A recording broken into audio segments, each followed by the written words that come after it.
Olá, meu pessoal, muito bom dia. Quem vos fala é Cláudia Bocchilli, sua astróloga preferida. E aqui hoje, logicamente, que eu estou com uma convidada maravilhosa.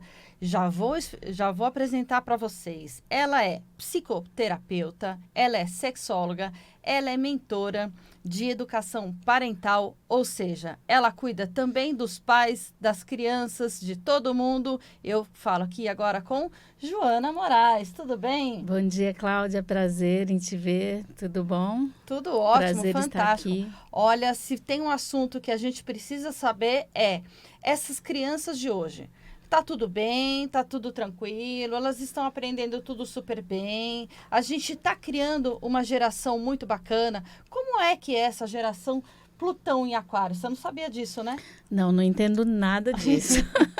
Ela também, eu sou escorpião com ascendente em aquário, ela também é escorpião e ascendente em aquário, então é claro que a gente se entende nesse sentido. Quando a gente fala de educação de crianças, a gente está falando de procurar entender as melhores habilidades da criança e poder jogar isso para fora. Quando a gente faz o mapa astral de uma criança, a gente está justamente olhando isso, olha, isso é bom de uma forma, isso é bom de outra. Você sabia que para eu dar o presente das crianças da minha família, eu olho o mapa astral? E aí, sabe o que minha prima fala depois? Nossa, Cláudia, a minha filha adorou o livro que você deu. Por que será, né? Eu nem sabia que podia fazer mapa astral de criança. Sim, você olha as habilidades. Então, por exemplo, tem criança que tem muito fogo, então ela é hiperativa. A de terra, ela gosta de coisas mais quietinhas. A de ar, Interessante. ela gosta de trabalhar mais o intelectual. E a de água, ela é totalmente emocional, precisa daquele acolhimento. Então, as crianças, assim, se você começa a trabalhar Os elementos. esses elementos, você acaba entendendo melhor e desenvolvendo melhor ela. E Que você, legal. como psicoterapeuta e cuida tanto dessas crianças, hoje não tem quase nada de problema, né? Tá tudo bem. Imagina. E olha, só para esclarecer, Claudinha, eu cuido dos pais, eu cuido das mães especialmente, porque são as mães que buscam o atendimento. Imagina, as mães estão tudo ótimas, tranquilas. Elas não têm nada para fazer o dia inteiro, elas só vão cuidar da criança, elas não têm que se preocupar com o pai que não pagou a pensão, não tem que se preocupar com as contas, não tem que se preocupar com outro filho, com briga, nada disso, tá tudo ótimo, não tá? Ai, que bom se fosse, né? Eu digo que para as mulheres a carga emocional e mental é muito grande. E hoje é desafiador demais educar uma criança, ou mais que uma, nesse mundo tão complexo, tão veloz, tão cheio de influências externas e midiáticas Uhum. que acabam impactando na forma da mãe educar os seus filhos, porque a cobrança externa é muito grande. É, porque, engraçado, né? Teve uma vez que um rapaz foi fazer uma formatura e no meio da faculdade ele engravidou a namorada, noiva, esposa, sei lá. E aí ele conseguiu conciliar a faculdade com a paternidade. Uau, nossa, todo mundo aplaudiu. Agora, e de mãe, tem essa de, ela tem que conseguir conciliar? Não, o problema é dela, acabou, porque o fardo é dela. Tem muita cobrança para a mãe, né? Sim. Vamos lá, se um casal acabou de casar, bonitinho, né? Depois de uns anos, esse homem ganha 15 quilos. Sim. O que vamos falar desse homem? Ele tá sendo Bem cuidado, bem alimentado, nutrido, né? exatamente. A vida dele anda boa, ele tá muito bem. E se a mulher engorda 15 quilos, o que falam dela? Ela não se cuida, não sabe fazer as coisas direito. Mas aí, Exatamente. o fardo é o seguinte, o fardo da educação, de cuidar principalmente da criança, de estar ao lado dela, e essa mulher, muitas vezes está trabalhando, e o fardo do pai, que é aquele que teoricamente tem que prover e tem que proteger e cuidar da mãe e dos filhos. Tá, ele faz o mínimo que ele dá conta, né? Porque existe uma cultura do cuidado, e a cultura do cuidado ficou para as mulheres, culturalmente, historicamente. Uhum. Quem é que cuida do pai doente? A filha. Quem é que cuida da criança doente? A mãe. Quem é que cuida do colega de trabalho que não está passando bem? A mulher. Então, a mulher está nesse lugar de cuidado, mas não necessariamente porque só ela sabe fazer. Porque culturalmente nós entendemos que é assim que a mulher precisa interagir no mundo, Sim, cuidando claro. das pessoas, Sim. né? E para os homens ficou esse prover. Só que muitos homens não estão nem provendo e nem cuidando, e sobrando tudo para a mulher. E a questão aqui, Cláudia, quando a gente fala de educação de criança e do que essas crianças estão vivendo hoje nesse mundo tão conectado, tão exigente, a gente precisa ir um pouquinho mais fundo, que tem a ver com a nossa forma de comunicar com as crianças. Nós passamos... Quantos anos você passou dentro de uma escola? Sentada numa cadeira como estudante. 11 anos. Muito mais. E a Não, faculdade? Não, depois 7 anos de faculdade eu fiz. Tá. Então, por baixo, nós passamos 20 anos dentro de uma sala de aula. Ou mais. Sim. Né? Só que nesses 20 anos, a gente não aprendeu duas habilidades essenciais. A comunicação assertiva e a gestão das emoções. Não, isso nunca, nem sei o que é isso. Pois é. Então, a gente não aprendeu o básico dentro da escola.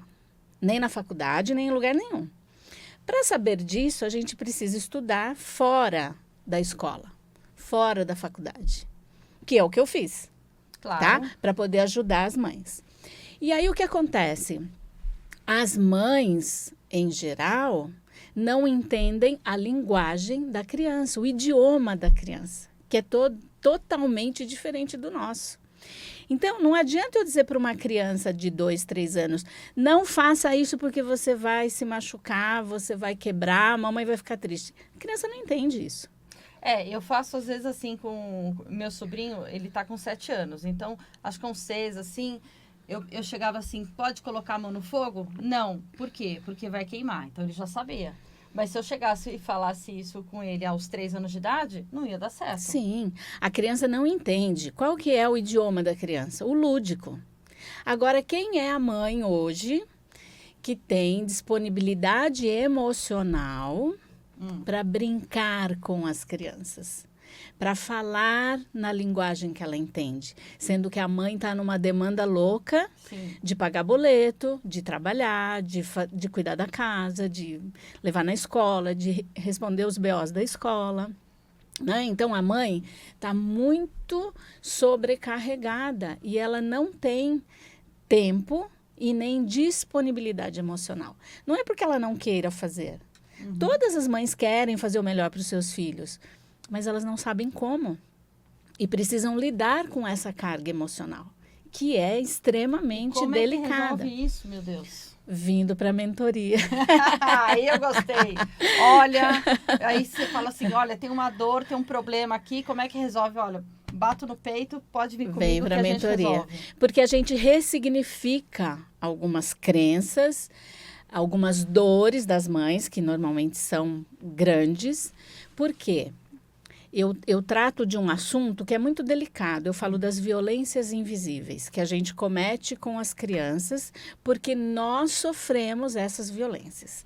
Então, em nome do amor, da boa educação, daquele desejo que a mãe tem de que seu filho seja uma pessoa de bem e para o bem, essa mãe faz coisas de forma violenta, sem perceber. Sim. Então, quando a gente põe uma criança de castigo, que a gente grita com ela, que a gente rotula, que a gente xinga, que a gente faz aquele escândalo todo, que todas as mães fazem. Eu já fiz com os meus quando eram pequenos, porque eu não sabia o que eu sei hoje. Me arrependo muito de coisas que eu fiz com eles. A gente faz em nome do amor. Em nome de que eu quero que... justificando, isso. Porque eu sou uma mãe guerreira que está aí lutando. Não, e eu quero que você seja uma pessoa do bem, então, para o seu bem. Como que a mãe... O que a mãe pode fazer? A criança está naquela birra, não está querendo estudar, não está querendo fazer nada. A mãe faz o quê? Senta e começa a meditar? Todo comportamento da criança é um sinalizador. de que algo está errado. Por quê?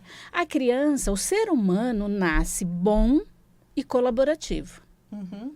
Tá. Ele aprende a ser diferente disso, de bom e colaborativo, porque o ambiente faz com que ele seja assim. É aprendido esse comportamento. Então, por que que uma criança faz birra? Porque alguma necessidade dela não está sendo atendida. E a birra é a forma dela comunicar, porque ela não sabe falar assim, mamãe, eu estou me sentindo muito triste hoje, eu estou sentindo sua falta, eu preciso do seu colo, eu preciso sentir o calor do seu corpo. Ela não sabe falar isso. Então, o que que ela vai fazer? Ela vai chorar, ela vai fazer birra, vai chamar atenção, porque é a forma que ela se comunica. A gente aprendeu isso na escola? Claro que não. Então, a gente precisa aprender como perceber através do comportamento e olhar para além do comportamento. O que que esse comportamento quer me dizer? O comportamento é só um sintoma de algo que está doendo. Se não tem dor, se não tem necessidade frustrada, a criança vai colaborar. Criança feliz, adulto feliz, vamos pensar por nós. Sim. Colabora, faz tudo para o outro, Claro. é de boa. Quem tá bem não sai batendo a porta, Agora, se xingando. eu tô irritada, eu tô atrasada, Estressada. alguma coisa, e você vem pedir alguma coisa, vai procurar a tua turma, dá licença, eu tô Isso. ocupada aqui com um monte de coisa. Entende? Para a Sim. criança funciona da mesma forma. Então, por que que uma criança pequena chora no berço? Porque ela tá com uma demanda que ela precisa ser atendida. E nem sempre é fome de leite. É. Nem sempre é porque fome ela do tá coração. suja. É fome emocional. A criança precisa do corpo da mãe.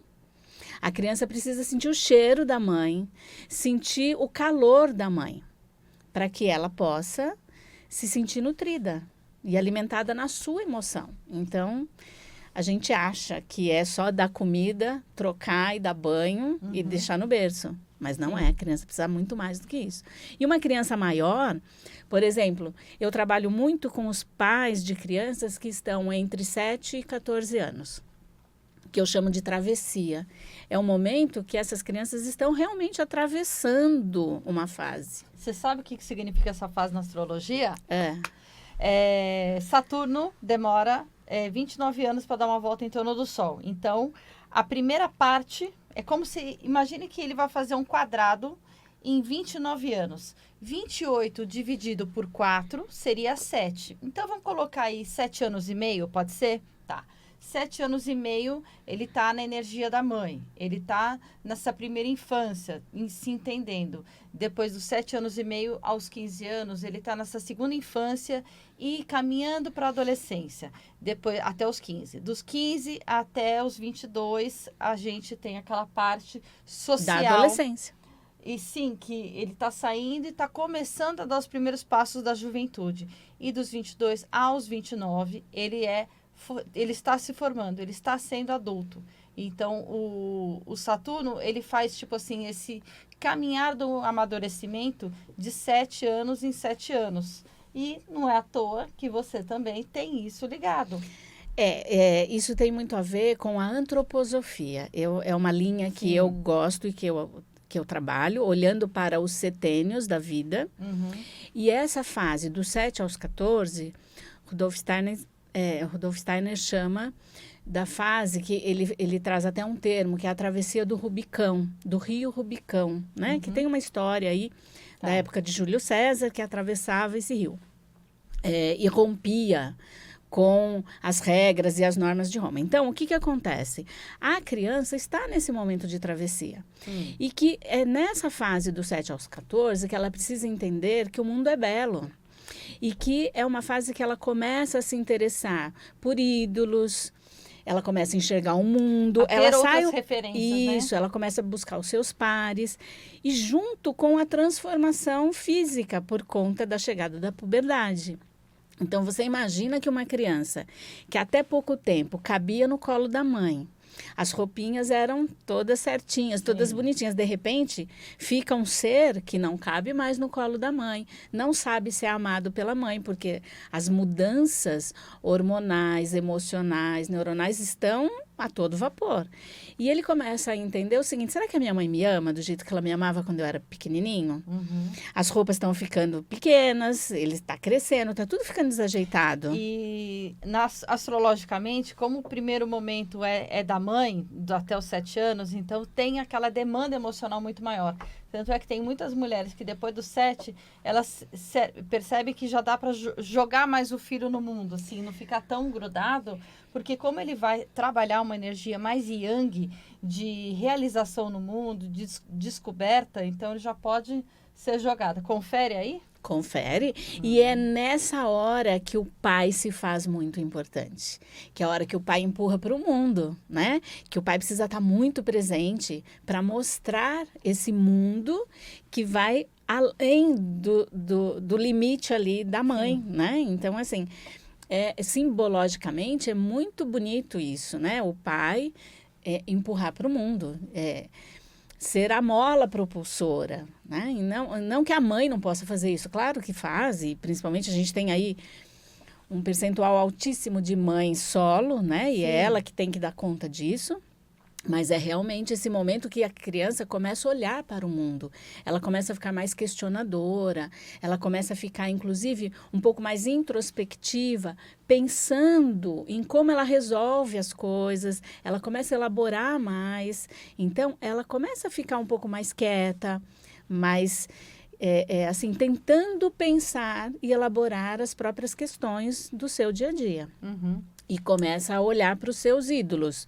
Às vezes um professor, às vezes um amigo da família, um tio, um avô, sabe? Começa a ter referências para modelar essas referências. E a situação do homem e da mulher, do casal. Então, a criança vê o casal, como eles se relacionam e tal. E qual que é essa influência no desenvolvimento da criança? Total influência. Então, se ela vê uma mãe carinhosa, um pai agressivo, ou o contrário, um pai carinhoso, uma mãe agressiva, tudo isso está sendo modelo para ela, de como ela vai se relacionar lá na frente.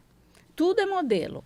Pai e mãe são exemplos. A gente faz o que agora? O que dá para fazer? Dá para aprender, né, a se comunicar melhor, a fazer a gestão da própria emoção, porque eu não posso querer que uma criança seja uma criança autorregulada emocionalmente. Ela precisa da mãe para fazer essa corregulação. Sim. Você sabe que até os 25 anos o nosso córtex pré-frontal ainda não está maduro, né? É o que falam para a gente aprender inglês até os 25 anos. Não, dá para aprender depois também. Eu comecei a aprender aos 26. Dá para aprender, isso tudo vem até com um peso muito grande, né? Para cima das crianças. E eu vejo que hoje os pais estão colocando uma agenda de adulto na vida das crianças. E isso é péssimo, porque criança precisa brincar. Gente, criança precisa brincar, tá? Precisa brincar, precisa cantar, precisa pular. Colocar televisão e deixar rolar é brincar? Não, de jeito nenhum. Não. Nem televisão, nem computador, nem celular. E agora, graças a Deus, foi aprovada uma lei nacional de que as escolas não podem mais permitir que as crianças entrem com celular. E eu com 2 celulares aqui. A gente trabalha com isso, não tem jeito, né, Cláudia? Mas assim, se você tivesse um filho e você não ia deixar... Eu percebo muito, a gente fica muito no celular e eu reduzi a minha leitura. Eu sempre fui uma pessoa que li muito, gostei muito de ler e eu percebo. Então, se isso eu percebo em mim, que dirá nas crianças que tem uma educação digital? O celular foi feito para viciar. Tá? Então, assim, tudo no celular é pensado para viciar. Agora, imagina isso na mão de uma criança ou de um adolescente que não tem maturidade cerebral de controle de impulso. Tá, a gente é muito tá aqui sério. Conversando, tem a criança lá de 7 anos, a gente vai tomar um café, bater papo aqui no Conjunto Nacional e tal. E a gente faz o quê? A criança vai ficar enfadonha, porque ela não quer saber nosso papo. Eu vou pegar o celular e vou dar para ela. Então, não necessariamente precisa dar o celular, né? Você pode trazer os brinquedinhos que ela gosta, você pode trazer um papel para ela desenhar, pintar e pensar no tempo dessa criança, porque a gente vive uma vida centrada no adulto. Só que a gente quer que a criança se encaixe no nosso tempo. A gente precisa olhar para o tempo dela. Sim. Né? Então, assim, uma criança não tem que ficar num programa de adulto. Ah, eu não tenho o que fazer, não tenho com quem deixar, então eu tenho que criar suporte para essa criança conseguir ficar ali algum tempo fazendo o que ela gosta. E trocar de atividade, porque criança cansa, né? Então, assim, você troca, dá aquilo que ela gosta de fazer. Sabe? Então, existem mecanismos, ferramentas, formas. E eu tenho mais de 25 estratégias para ajudar as mães. Pô, mas agora que o programa está acabando, eu queria saber o que são essas 25 estratégias aí. Só que, assim, a estratégia pela estratégia não resolve, sabe? Porque não é uma receitinha pronta. A estratégia precisa vir acompanhada de consciência, de conhecimento. No meu método, eu trabalho 4 pilares. A clareza, a intencionalidade, o conhecimento e a sintonia. Clareza, intencionalidade, conhecimento e sintonia. Nesses 4 pilares, eu vou passar por várias etapas com essa mãe. Então, desde a ressignificação emocional, das suas dores dela como filha, ai, bati aqui, até ela conseguir ter clareza de onde ela está, onde ela quer chegar. A gente vai trabalhar o conhecimento, que envolve o autoconhecimento, o conhecimento do desenvolvimento infantil, a intencionalidade. Por que eu faço as coisas? Por quê? De que maneira eu tenho que fazer? E aí entra alguns comos, né? Como que eu vou fazer? E a sintonia, é o vínculo, é a conexão. Porque, Cláudia, sem conexão amorosa e afetiva, não existe aprendizado. Mas esse atendimento você faz online ou presencial? Online. Porque para a mãe você não precisa tá nisso como você precisaria estar com a filha, né? Sim. Eu não atendo criança, tá? Eu atendo a mãe e o pai. Olha, é uma maravilha quando o pai vem junto. Precisa se equilibrar, acertar a sua vida com seus filhos, tudo mais. Joana. Você que quer filhos respeitosos, éticos, que tenham autonomia na sua vida, que saibam fazer boas escolhas e que sejam pessoas do bem e para o bem, para servir esse mundo, você precisa aprender a como lidar com essa criança desde pequenininha.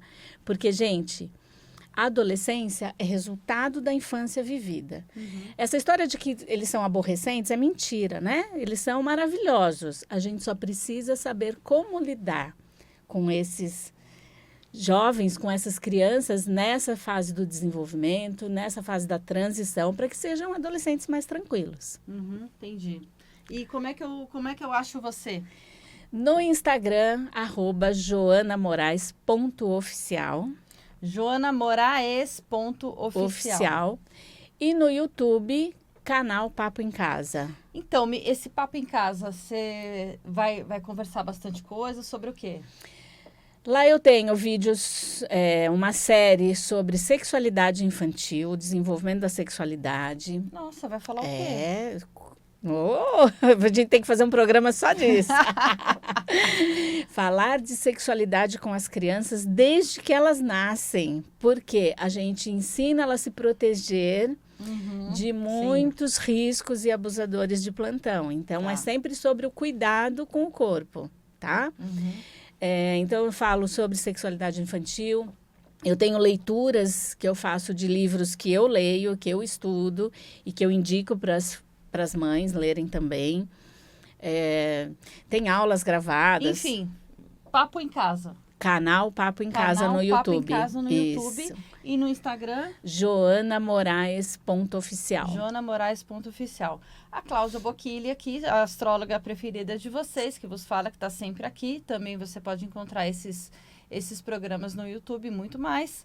É meu Instagram, Cláudia Bocchilli. Bocchilli se escreve B-O-C, Chile. Meu telefone DDD 11 9 3041 0372. DDD 11 9 3041 0372. E há quanto tempo você faz esse trabalho, hein?